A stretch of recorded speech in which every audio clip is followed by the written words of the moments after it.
Olá, alunos do 7º ano, eu sou a professora Irlane, vou trabalhar com vocês o conteúdo de artes. Hoje daremos início ao capítulo 2, que tem como título Bravo, Bravíssimo. Já dá para ter uma ideia sobre o que nós iremos falar? Vamos falar sobre teatro, tá bem? Você gosta de teatro? Eu adoro. Então pense um pouquinho sobre as peças que você já assistiu, se você já foi ao teatro, se você gosta da sensação de presenciar, de assistir ao vivo, de ter esse contato com os atores, não é? Tudo isso forma essa magia que é o universo do teatro. Então nós temos como definição no nosso capítulo: teatro é um ambiente coletivo que reúne artistas e público, mas nós sabemos que isso vai bem além da presença do artista e do público, porque tem toda uma equipe ali por trás dos bastidores que também contribui para que esse espetáculo aconteça. Então, a peça teatral, ela acaba sendo uma experiência sensorial incrível para quem assiste, mas também é uma tarefa bem árdua para quem produz, não é? Nós temos aqui uma imagem que apresenta, uma imagem do nosso capítulo, que apresenta alguns desses elementos que colaboram para a produção de um espetáculo. A gente pode perceber o ator, o figurinista, que é essa pessoa que medindo, verificando a roupa, a indumentária do ator, o maquiador, o diretor, a pessoa também que faz parte aqui do serviço de limpeza, que também é bastante importante, não é? No preparo desse cenário. Então, todas essas pessoas contribuem de forma significativa para esse resultado final. Vamos falar um pouquinho, então, sobre tudo que acontece antes do momento da peça, antes dos aplausos, antes desse espetáculo estar pronto. Algumas pessoas trabalham para isso. Nós temos aqui algumas dessas pessoas, desses profissionais que contribuem para preparar o espetáculo de teatro. Primeiro, os roteiristas. Os roteiristas, eles escrevem o texto principal. Por que eu falo texto principal? Porque dentro desse texto, às vezes, o próprio ator pode fazer alguma interferência, algum improviso que também entra no texto. Mas o roteirista, ele elabora, ele cria, ele faz uma adaptação ou uma criação própria. É dele, então, esse texto principal. Os atores memorizam e encenam o texto. A gente sabe que o trabalho do ator, ele vai muito além de memorizar e reproduzir esse texto. Há todo um trabalho corporal também, há toda uma dinâmica de posicionamento. Então, o ator, ele vai representar esse texto que foi escrito pelo roteirista, vai ganhar vida agora no trabalho do ator. Os cenógrafos vão construir o ambiente, vão organizar o espaço, vão produzir material, objetos, selecionar objetos para construir essa cena, para criar a atmosfera ideal para aquela apresentação. Os figurinistas são responsáveis pelo figurino, então ele vai ser responsável pela roupa, pelos acessórios, por tudo que vai compor a indumentária do ator para aquela cena. Maquiador eu poderia resumir, o nome é autoexplicativo, eu poderia dizer que ele é responsável pela maquiagem, ficaria bem óbvio. Mas eu coloquei aqui, responsável pela caracterização das personagens. Essa maquiagem, ela vai além da maquiagem simples, como a gente conhece. Ela é uma maquiagem que serve para criar a personalidade também desse ator. Às vezes o maquiador tem um trabalho desafiador de criar alguma marca, de contribuir para marcas de expressão, para o envelhecimento da pele.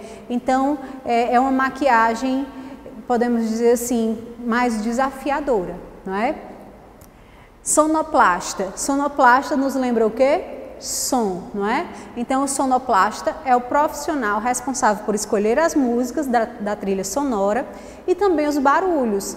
Alguns barulhos vão ser construídos, Às vezes ele precisa até buscar elementos para reproduzir algum barulho específico.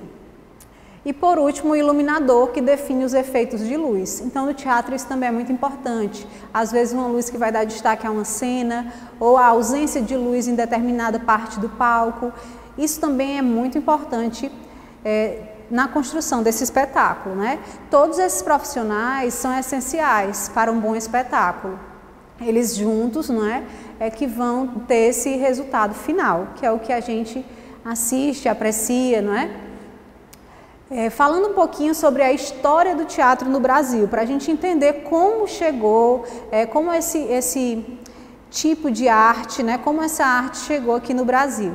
Então a gente vai dar um pulo lá para trás, para a nossa história, falando um pouquinho sobre a própria colonização do Brasil, que é o momento em que o teatro começa a acontecer aqui. A gente tem então no século XVI a chegada aí dos portugueses, não é?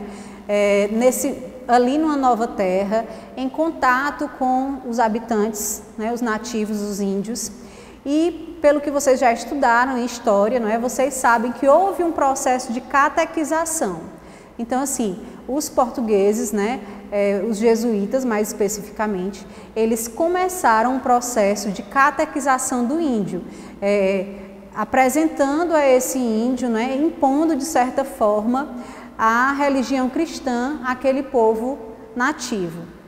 Então assim, não vou entrar nessa questão no mérito histórico, né? O que eu quero explicar é que nesse momento o teatro, ele nasce no Brasil. De que forma, professora?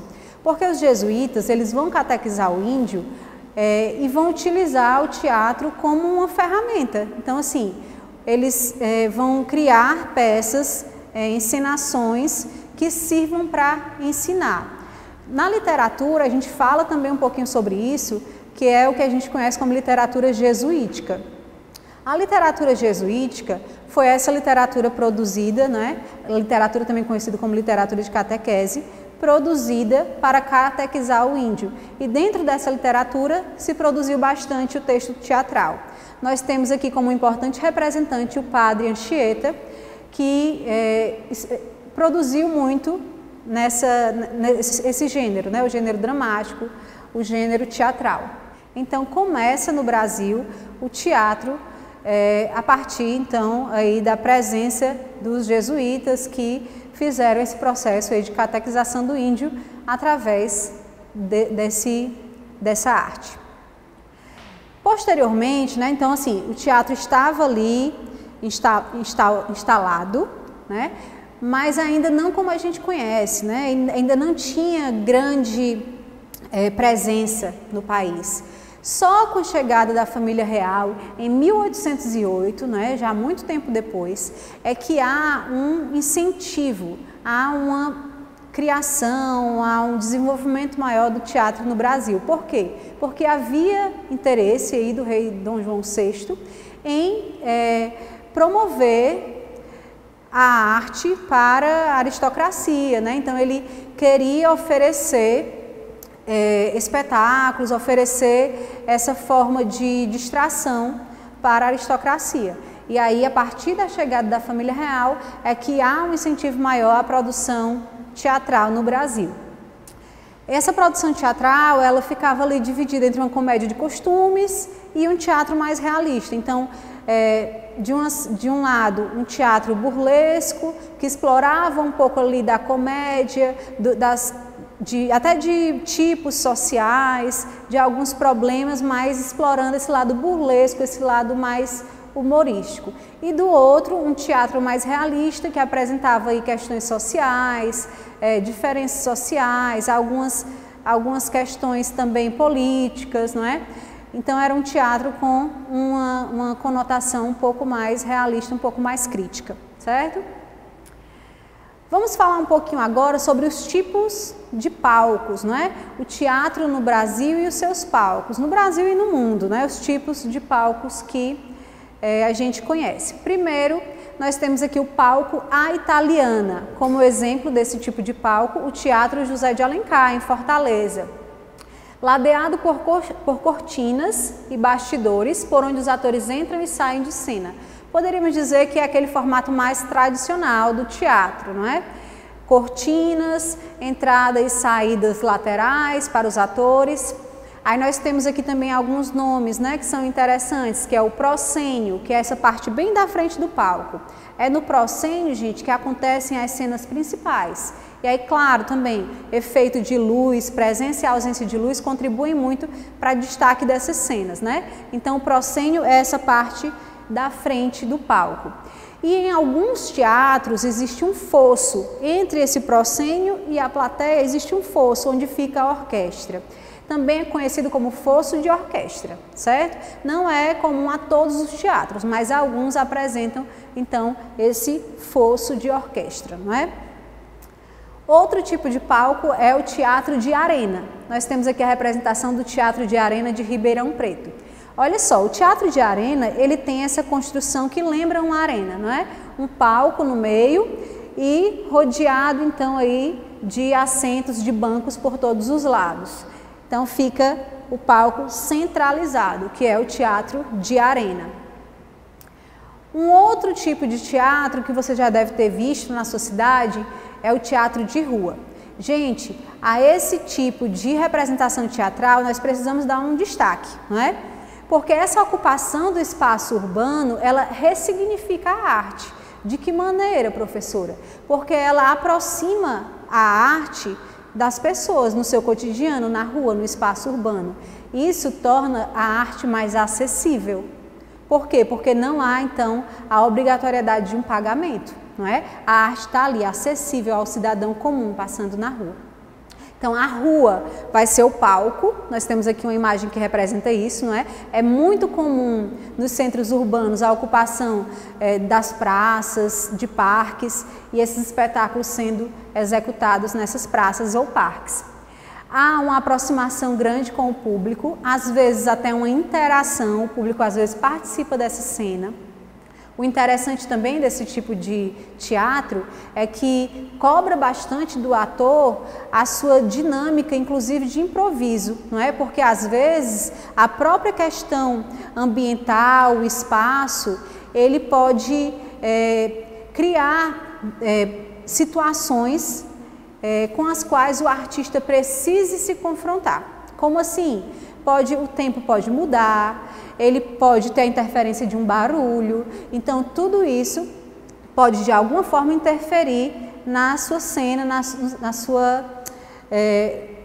sua atuação. E aí ele precisa de alguma forma aproveitar esse espaço, aproveitar essa interferência dentro do seu espetáculo. Então a gente precisa aí de um artista que tenha muito jogo de cintura para conseguir lidar com essas interferências externas, não é? Porque afinal ele está agora aqui em um palco ao ar livre, com a presença de pessoas, com o barulho da rua, enfim, com uma série de interferências que podem de alguma forma impactar aí na sua apresentação. Outro tipo de teatro que a gente também pode citar é o teatro itinerante. Essa palavrinha, ela quer dizer, ela representa o que, itinerante? Que se move, não é? Ou seja, eu já posso imaginar que tipo de teatro é esse. É um teatro que vai de um lugar para o outro, não é? Então ele faz esse processo de locomoção, que também gera acessibilidade, porque leva a arte teatral a alguns lugares que às vezes não tem o teatro físico, não é? Não tem a construção. Então, esse teatro chega a essas comunidades, inclusive a comunidades mais carentes. Eu tenho aqui um exemplo de um projeto que acontece no Brasil, e vou mostrar aqui para vocês, que é o Teatro a Bordo. Primeiro teatro móvel solar do Brasil. Além de fazer esse processo de levar o teatro às comunidades, ele ainda carrega aí essa outra característica positiva, que é a ideia da sustentabilidade, não é? Então é um teatro móvel que utiliza energia solar, o que é muito positivo, não é? Vem bem a calhar nos dias de hoje em que a gente escuta tanto sobre essa preocupação com o meio ambiente. Idealizado e produzido por Thalita Berti, o Teatro a Bordo percorre o país com exibições gratuitas de teatro, oficinas educativas, cortejos e intervenções artísticas. Então, a gente entende o que é esse teatro itinerante. É esse teatro que vai às comunidades, certo? Olha só, nós temos aqui dentro do nosso material. Agora, dois conceitos importantes. Dentro desse processo de elementos do texto teatral, porque cada texto, cada tipo de texto tem características específicas, né? Nós temos também, dentro do texto teatral, algumas marcas que caracterizam esse tipo de texto. No caso, uma peça teatral, né? Quando ela é escrita, o que constitui, que elementos aparecem nesse texto como marcas do texto teatral. Nós temos a presença de diálogos, então eu vou ter aqui a fala dos personagens, exatamente como o personagem vai reproduzir. E outro ponto muito importante são as rubricas. O que são essas rubricas? São partes que descrevem cenas. Por exemplo, eu tenho aqui, tem aqui a fala do padre, aí a rubrica diz, aparecendo na igreja. Aqui tem de novo a fala do padre, quando ele pergunta, para eu benzer? Aí o Chicó responde, sim. Aí o padre fala mais uma vez, um cachorro, a rubrica que indica que ele deve falar esse trecho com desprezo. Então a rubrica aqui é com desprezo. Olha as outras rubricas, desfazendo-se em sorrisos, mão em concha no ouvido. Então ela dá indicações de como conduzir aquela cena, que emoção empregar, que gesto o ator deve fazer. Esse trecho é um trecho do Alto da Compadecida, nós vamos também explorar daqui a pouquinho numa questão, certo? Resolvendo uma questão do livro. Então, essas rubricas, elas servem para indicar como deve ser feito aquele movimento, como deve ser explorada aquela fala. Vamos então resolver o exercício da página 33, não é?